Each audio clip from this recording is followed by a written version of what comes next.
everybody, welcome to today's story time. We're reading the fourth book in the Universal series, A Feather of Faith, and we're on chapter 5, Locks of Luck. Molly slowly rose to her feet and tucked the feather in her pocket. She would add it to her tin owl box when she got back. They continued to walk along the trail. There was a buzz running between them, a warmth. Just for this moment in time, they were enjoying the fact that everything was perfect. Nobody needed anything more. The feeling of true fulfillment was inescapable. Hugh and Molly bounded ahead like two excited deer. Ben walked proudly behind with Ali's arm casually draped across him. They let Mother Nature do what she does best, her presence soothing and softening their hearts, strengthening their souls and lightening their load. Hugh and Molly stopped at the next small waterfall, slipped off their shoes and dipped their toes into the water. There was a sudden yelp as they jumped back. "Oh, that's cold," Molly cried, shaking her body. But she carefully stepped back into the water, her feet slowly become numb as she moved further in until it was just above her ankles. Hugh quickly put his socks and shoes back on. "I think I'll watch this one," he said with a smirk. Molly closed her eyes and let the feeling of the water roll over her toes. With every passing moment she felt relief rise up from her feet and travel all the way up to the top of her head. Her body relaxed enough to allow her to take her first deep breath in days. But her eyes suddenly flipped open. "So where's next on your map, Hugh?" she called. Hugh was slightly taken by surprise, as he too was lost in his own thoughts. Hugh's smile grew quickly. "If you thought this was good," he said teasingly, "wait until you see where we're heading to next." Molly felt a flutter of excitement in her stomach. "Well, what are we waiting for?" she said, skipping out of the water and quickly putting on her socks and shoes. Ali stopped a moment, pulled Ben back and stared warily across at Hugh and Molly. "Oh no," she groaned, "I know that look." Ben followed her gaze. "What look?" he asked, a little puzzled. "That look," Ali said. She was pointing at Hugh, who was sprinting towards them with Molly. Ali remained silent as she waited for the next tidal wave of change. "What have you just thought of?" asked Ben as Hugh skidded to a halt. He curiously had become too strong to stay silent. "Well," responded Hugh, "I think it's time to move on to our next step of our journey," he said, his hands clasped behind his back. Molly stood patiently behind him. "Yes, no problem," said Ali. "We'll set off in the morning," she added casually before taking a step forward. But Hugh stepped in front of her and blocked her path. He shook his head from side to side. Ali was really confused now. "In a couple of days then?" she asked, still not convinced. Hugh continued to shake his head. "Monkey, would you just tell me?" Ali said, clearly frustrated. Hugh shook his head from side to side again. "Tonight then," and Ali said angrily. "What a great idea, Mum," he said calmly. "Let's head back and pack up the car." With that, he turned on his heels and continued along the path to the car park. Ali scowled. "I love that child more than life itself and would do anything for him, but I don't always like him," she admitted truthfully. Ben wrapped his arm around her and squeezed her tightly. "Now that is parenting," he said simply. They continued down the path and soon reached the car park. Molly and Hugh were already standing patiently by the door. Ali smiled mischievously as she got closer to the car. "Come on, Mom, hurry up. I want to get in," Hugh ordered impatiently. Ali winked at Ben. "Oh no," she said with a mock alarm. "I think I've lost the keys." She patted her pockets and glanced dramatically behind her up the trail. Hugh's face dropped with disappointment. "What?" he asked in shock. "I'm sure I gave them to you, Ben," said Ali calmly. "Nope," said Ben, enjoying the game. "You definitely had them." "Well, where the devil are they?" Ali queried with her hands on her hips. "We best retrace our steps," she said decidedly. "You must be joking," groaned Hugh. "Please tell me she's joking." He was becoming more and more agitated, but surrendered to the idea and began to make his way back up the trail. But there was a sudden click and a flash of lights behind him. He paused and looked back at Ali, who was standing by the unlocked car, swinging her keys from her finger. Hugh was slightly impressed with her prank, but wasn't going to tell her that, obviously. "All right, I get the message," he said with resignation and climbed into the car. "Like Grandma always said," responded Ali, quite pleased with herself. "Let life provide the consequences and the lessons." They all climbed back into the car and retraced their steps down the country road. Each time the red door of the cottage came into view, it was a little bit more familiar. Hugh thought about the lesson. What would everybody like to do next? He asked. He was beginning to understand that they were all on this journey together. Well, I, for one, am starving, exclaimed Molly. So food first, she said determinedly, as she patted her stomach. Then pack up and hit the road again, added Ali, looking at Hugh and smiling at him. Hugh began to feel more settled as he pulled up in front of the red door. I'll make a start on some food, offered Ben. Do we still have the basket full of food? He inquired. Yeah, in the boot, Ali said apprehensively. Ben stepped out the car. Ali turned in her seat and was about to say something, but she stopped herself. Never mind, she said, shaking her head as she headed into the cottage. Come on, let's go and pack our bags, Molly said, trying to reignite Hugh's passion. I don't mean to be bossy, he said, feeling a little ashamed. Molly playfully pushed him. We need you to be, she said reassuringly. We wouldn't get anything done otherwise. Hey, don't you start going all soft on me, she warned, playfully wiggling her finger at him. Hugh smiled. Last one to the door has to wash up. Molly's eyes widened with fear. She hated washing up, so quickly darted as fast as she could to the front door. Hugh and Molly ran through the living room where Ben was already preparing some food and Ali was setting the table. They dashed into their bedroom and hurriedly packed away their belongings. Food's ready, called Ben. Hugh and Molly grabbed their suitcases, put them beside the front door and joined Ali and Ben at the table. This looks delicious, Ali said as she breathed in the aroma. Before we start, said Ben, I think now would be a good time to say what we're thankful for. Molly looked disappointed. Her stomach rumbled with excitement at the sight of the feast in front of her. I'm thankful for family and making a wish today, she blurted out. Your turn, Hugh, she said hurriedly, trying to speed up the process. She sneaked a forkful into her mouth. I'm grateful for being able to explore and make new memories, answered Hugh as he glanced across to Ali. I'm grateful for unconditional love and second chances, said Ali as she took hold of Ben's hand. I'm grateful for good friends who are taking care of the ranch and the chance to spend time with the three most important people in my life, concluded Ben. Great, cried Molly with relief. Let's eat, she celebrated by shoveling the first mouthful in, the second. Her taste buds danced with delight. The room remained silent as they all devoured their food. The silence around them serenaded their meal. Hugh was the first to get up and walk around the table, collecting everyone's plates. Oh, thanks, Hugh. That's so kind of you to do the washing up, exclaimed Molly wishfully. Ha! Not a chance, replied Hugh. Me and you are doing this, while Mum and Ben pack. Hugh glanced out of the window and noticed that dusk had arrived. He watched the stars take centre stage. It was their turn to shine now. Ben and Ali got up and disappeared into the bedroom to collect their belongings. Molly filled up the kitchen sink and started to wash the first pots. Tell me more about this next place, Hugh, Molly asked with a smile. She felt excitement in her tummy, something she hadn't realised she'd been missing in her life recently. Well, it's called the Locks of Luck, replied Hugh. It sounds like lots of luck when you say it out loud, he chuckled. Molly scrunched up her nose. But we don't need luck, she stated. We can achieve anything. Luck isn't that random thing that just happens to a few people, explained Hugh. Luck is a chance to find or acquire something, he continued. Molly handed Hugh a plate to dry. What is it that you want to find? She asked, her confusion now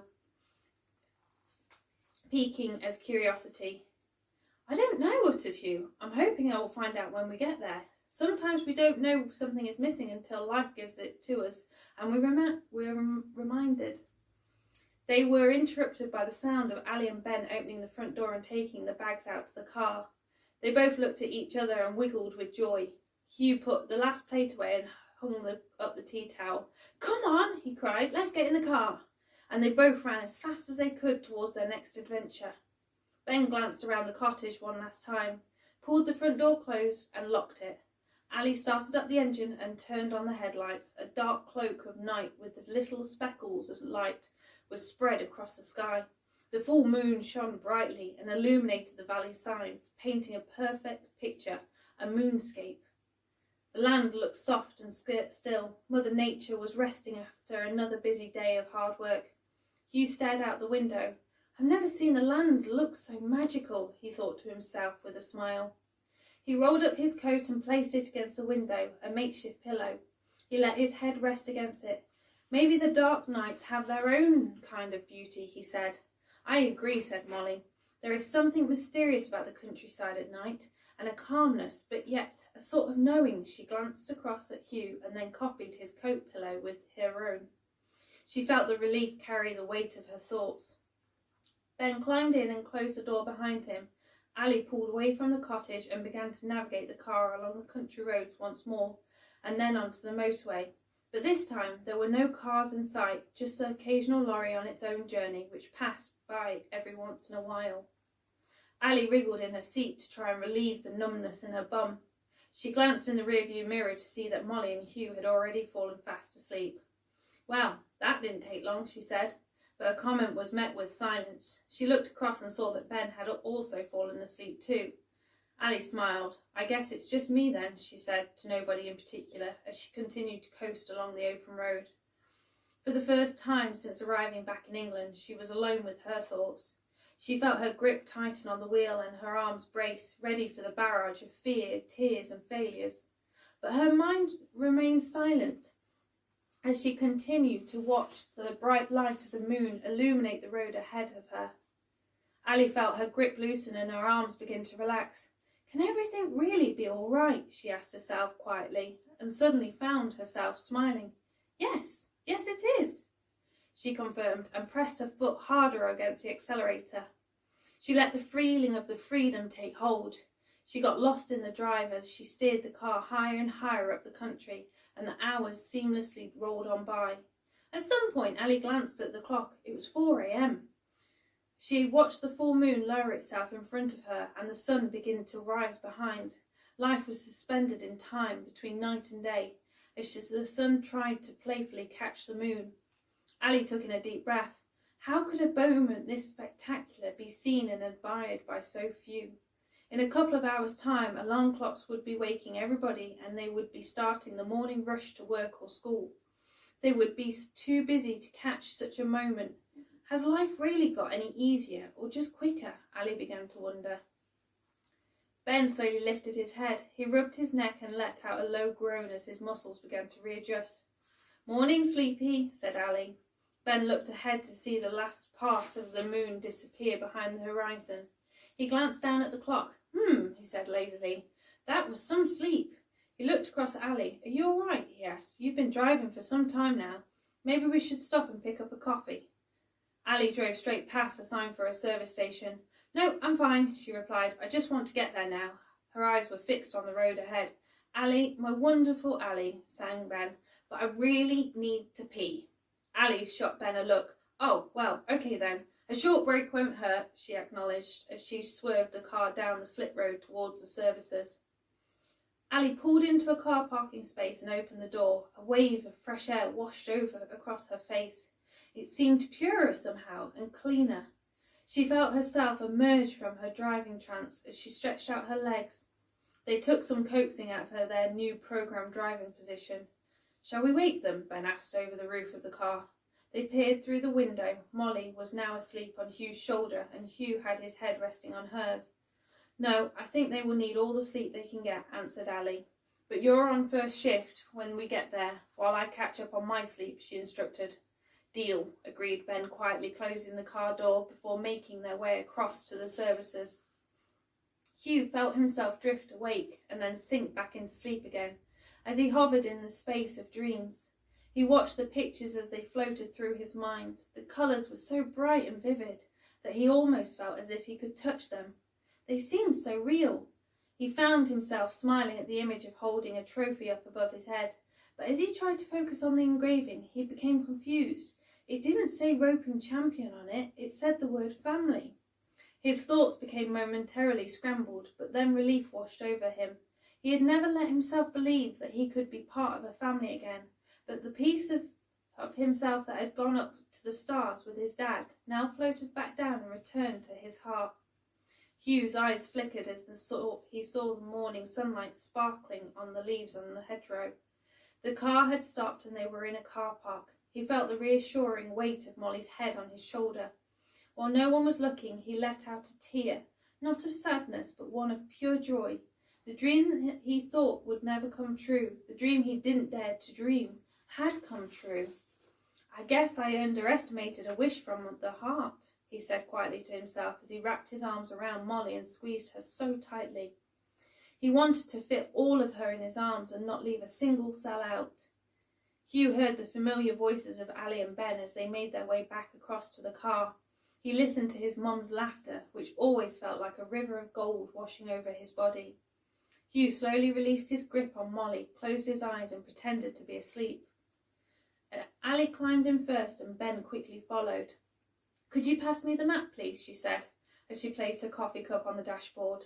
Ben passed it to her and she traced the single road that led to Hugh's post-it note.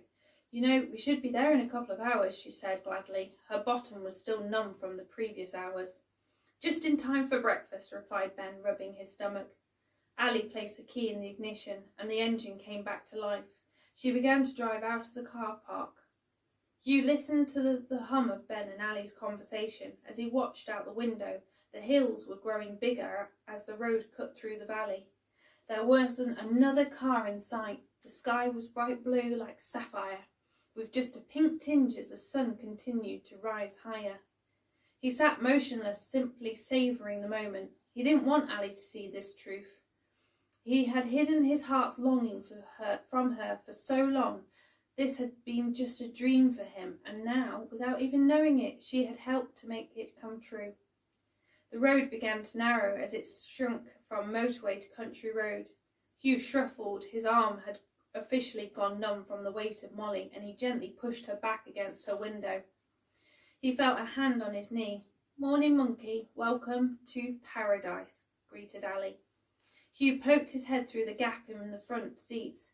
The road glided seamlessly along the edge of a loch, which was a perfect mirror of the sky and land surrounding it. Ali slowed down as they reached a T-junction. As she turned right, a white hotel came into view. "I think here might be a good place as any to stay for a night or two," she said with relief. She would be glad to give the driving a break for a while. She pulled into the car park and turned the engine off. They all sat in silence and awe, looking across the vast loch. "I've never seen anything so beautiful," breathed Ali, breaking the quiet.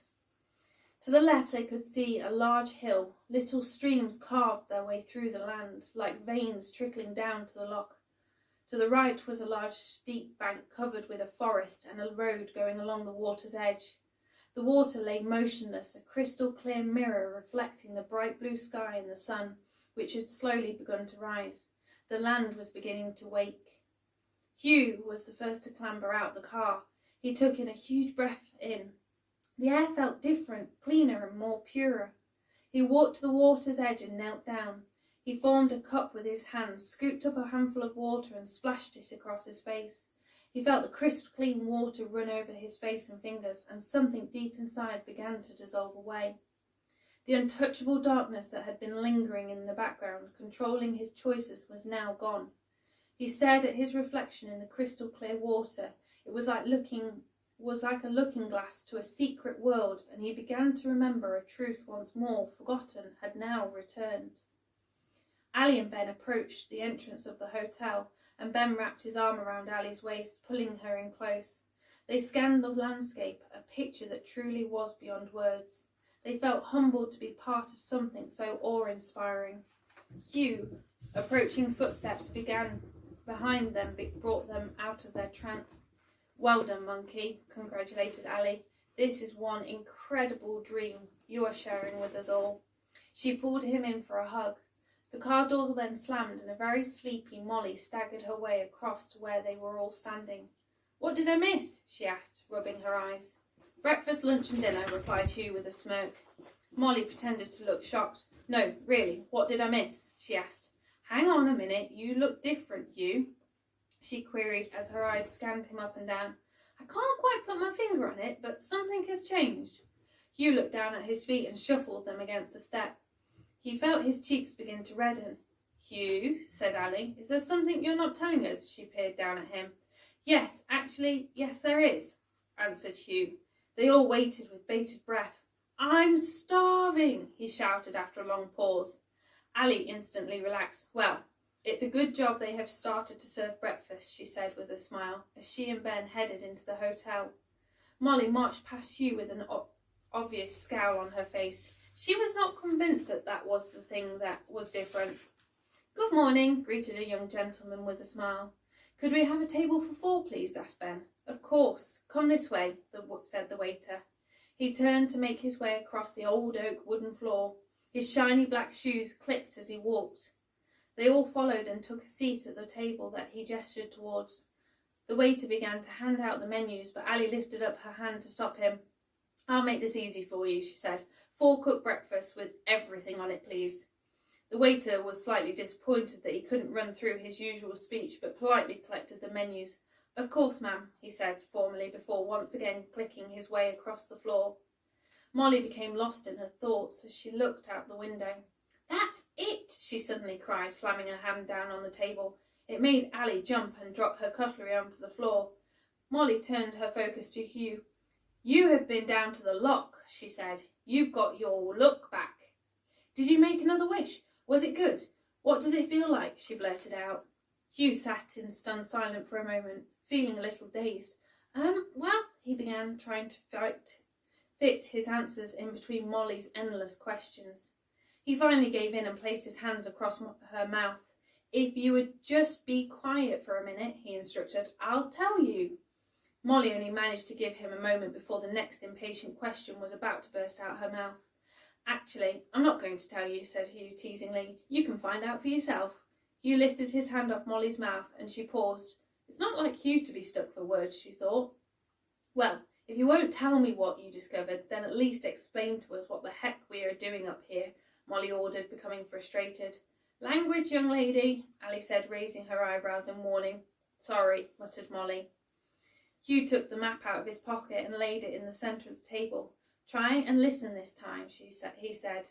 "See these pools of water? Well, they are large wells of luck, surrounded by the land, hence the name Locks of Luck." Molly crinkled her nose. "Why do we need luck?" she asked again, still unable to grasp what Hugh was talking about. Hugh looked across at Ben for a bit of help. His previous explanation obviously hadn't sunk in. "Well, most people think luck is just random," explained Ben. "Something good that happens by chance. But there is another truth to luck. It is actually the chance to find or acquire something," he continued. "What, like gold?" questioned Molly. "Not that I need any," she quickly added, feeling a little bashful. "Luck can come in many different forms," Ben further clarified. "Yes, it could be things, or it could be an experience. It could be avoiding a problem or a problem being easily solved. It can be finding out something new about yourself. Luck takes whatever form you need it to take to continue to have faith and belief in life's truths and your dreams." Molly sat back in her chair and Hugh began to play with his napkin. "Like me finding my self-belief," he whispered. Ben and Ali glanced at each other as they all fell into silence. "When Dad went, I felt a piece of me go with him to the stars," said Hugh, "and now I know it was the part of me that believed in myself. That's what I have been searching for. I can't explain it, but when I looked into that water, it was like I was looking straight into a part of myself that I don't get to see every day. And then I just felt it, a piece slot back into me like a jigsaw. I don't know, maybe it was just my imagination," he said, pushing his napkin away. "Well, if you felt it and saw it, then it's true," Molly replied confidently, knocking Hugh's doubts away. Molly wrapped her arms around Hugh's neck. "Welcome home, Hugh's self-belief," she whispered. She pulled back when they heard the welcome clatter of plates being placed on the table. "After breakfast," she started, "I'm going to find—" She paused thoughtfully before continuing. Whatever it is that I'm meant to find," she smiled and shoved a large piece of egg into her mouth. The yolk dripped down her chin and everybody laughed. The atmosphere was relaxing once more. A short while later, the waiter returned to the table. He surveyed the plates. I'm glad you all left the pattern on the plates at least. You must have been hungry. Have you travelled far?" he asked, as he balanced the plates on a perfect stack on his arms. "Only travelled for a few hours," replied Molly. "And the rest," corrected Ali. "You were asleep for the other few." Molly playfully stuck her tongue out at Ali. "Is there anything else I can get you?" asked the waiter. "Yes, a pot of tea for me, please," asked Ali. To take up to our room. Her eyelids were now needing mini sticks to keep them open. I'll have it sent up, said the waiter, sympathetically. Ali gave him a thankful smile. She looked across at Ben. A deal is a deal, she reminded him. Ben looked sheepish. He was hoping she might have forgotten. Not a chance, Ali said, reading his thoughts. She tapped the side of her head and winked at him before standing up. I'm going to catch up on some sleep, she explained. You guys have fun and I'll see you in a couple of hours. She made her way through the reception and Ben leant on the table. Okay, you two, what have you got in mind? He asked with a cheeky look on his face. Let's climb up through the forest, Hugh suggested, and let's go walk around the loch, Molly added. How about we find a boat and go out to that island where we can do both, Ben suggested gleefully. Molly and Hugh's eyes widened and glistened with excitement. Excuse me, called Ben, trying to catch the waiter's attention. The waiter wound his way back to their table. Yes, sir, he asked. Any chance you know where we might be able to hire a boat for a few hours? Asked Ben. Ah, yes. Just head back down the road for 10 minutes and you'll see John's place on your left. He'll be able to sort you out, explained the waiter helpfully. Thank you, they all said in unison as they began to get up from their seats. Right, you guys, get your coats and I'll go and tell Ali, said Ben. He looked through the doorway and saw Ali dragging herself heavily up the stairs. On second thoughts, he pondered, we'll let her know when we get back. They all headed to the car. Hugh was the first to dive into the boot and he eagerly pulled out their coats. Molly took Ben's hand and Hugh reached across and took the other as they crossed the road and began their walk to John's place. Molly looked down and saw that their feet were stepping in time as they strode along the water's edge. Their eyes darted around as they absorbed the colours of the leaves and the ripples on the water, which moved with the gentle breeze. Molly quickened her pace as the anticipation grew. Ben's arm became stretched out in front of him. I see it, she cried, letting go of his hand and running down a driveway. There was a small cabin and a jetty lined with boats. Wait for me, shouted Hugh as he ran after her. Ben lengthened his stride to keep up with them. He approached the cabin and pushed the front door open. The bell rang to herald a new arrival. Molly and Hugh were already peering on the counter. Morning, sir, greeted Ben as he held out his hand, and the man he assumed was John. John reached back and shook it. These two were saying you're in need of a boat for a couple of hours to head to the islands, he inquired. Yes, that's correct, replied Ben, glancing down at Hugh and Molly, who were hopping excitedly from one foot to the other. You two best go and get yourself a life jacket and one for your dad too. Hugh and Molly dashed into the next room, which was lined with life jackets of different shapes and sizes. They chose two that looked about right and put them on. They grabbed a larger one for Ben and headed back to the counter. The bell rang again as John walked out of the front door. This way then, he called behind them, and they all made their way outside and along the jetty. They could hear the wood creaking beneath their feet. Here you go then, said John. Boat number 11 is ready. Ben got in first. He took a moment to balance his body against the wobbles before helping Molly in, and then Hugh. All right then, said John. Have a good time and I'll be in the shop if you need anything. He pulled his collar around his neck to shelter from the cold and disappeared back along the jetty. We will, acknowledged Ben. He took his baseball cap out of his coat pocket and slipped it on. Right, you two, can you sit on that bench for me? He asked as he clambered over to the back of the boat where the engine was. It caused the boat to wobble and rock again. Ah! Cried Molly as she gripped onto the seat. Oh, don't be such a diva, Molly, Hugh said sarcastically. He was hoping that nobody saw him take a tighter grip on his seat as well. Ben pulled the cord and the engine roared into life. Ready, you guys? He shouted above the noise. Ready! They both cried excitedly. Ben steered the boat easily away from the jetty and out into open water. Molly's hair flew behind her as they motored through their way across to an island. The breeze had disappeared, so the water was still again. Hugh took a deep breath and Molly let out a squeal of excitement as she felt a new sense of freedom. Ben's eyes stayed focused on the shore of the island up ahead. Earlier that morning at breakfast, they had all gazed out of the window at a tiny dot island on the horizon. They now watched that very island grow larger and larger as Ben navigated the boat towards it. They could see the detail of the trees and the rocks and a pebble shoreline. Ben eased his hand off the throttle and the boat began to slow. It glided towards the edge and they heard a gentle crunch as the bottom of the boat rubbed against the pebbles of the lock bed. Ben slipped off his shoes and socks, rolled up his trousers and stepped into the water. He pulled on the rope at the front of the boat and tied it to a nearby tree. He held out his hand and guided both Molly and Hugh onto the shore. "Wow, this place is magical," breathed Hugh as he gazed up at the canopy of trees. Ben wriggled out of his life jacket and helped Molly and Hugh with theirs. They left them in the boat and began to make their way towards the middle of the island.